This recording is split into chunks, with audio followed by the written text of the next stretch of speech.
বকুৰ কুণ্ডলীত অসম মিয়া পৰিষদে অখিল গগৈ মুক্তিৰ দাবী আৰু ABMCৰ প্ৰতিষ্ঠাপক সভাপতি লাফিকুল ইছলামৰ সৈতে ন্যায় বিচাৰি উত্তাল প্ৰতিবাদ সাব্যস্ত কৰে।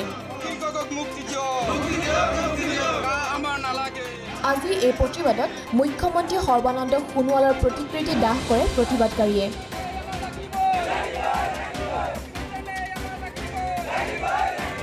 কুণ্ডলীৰ জাওকটা বজাৰ ক্লাবৰ সহযোগত লাফিকুল ইছলামৰ ন্যায় আৰু জাতিধ্বংসী কাৰ বিৰোধিতা কৰে প্ৰতিবাদকাৰীসকলে।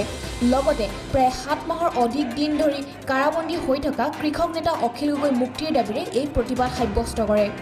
উল্লেখ্য যে অখিল গগৈ মুক্তিৰ দাবীৰ সমান্তৰালকৈ প্ৰতিবাদকাৰীসকলে প্ৰতিবাদস্থলীৰ পৰা কা বিৰোধিতা কৰি কা আমি নামানো, অখিল গগৈক বিনা চৰ্তে মুক্তি দিয়ক, লাফিকুল ইছলামৰ হত্যাকাৰীক গ্ৰেপ্তাৰ কৰিব লাগে আদি ধ্বনিৰে পৰিৱেশ উত্তাল কৰি তোলে।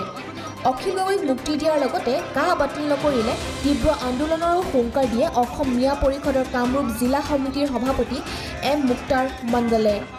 জাওকটা কলহিৰপাৰ আঞ্চলিক বজাৰ ক্লাবৰ সহযোগত অখিল গগৈৰ মুক্তি, লাফিকুল হত্যাৰ ন্যায় আৰু জাতিধ্বংসী কা আমি নামানো, এই বিষয় লৈ আমি আজিৰ এই প্ৰতিবাদী কাৰ্যসূচী লৈছোঁ। আৰু আজিৰ এই প্ৰতিবাদী কাৰ্যসূচীৰ জৰিয়তে অসম চৰকাৰে যি অমানৱীয় আৰু অন্যায়ভাৱে অখিল গগৈক বিগত 7 মাহ উকলি গ'ল কাৰাবন্দী কৰি ৰাখিছে আৰু তেখেতক বিনা চৰ্তে মুকলি দিয়াৰ দাবী উত্থাপন কৰিছোঁ।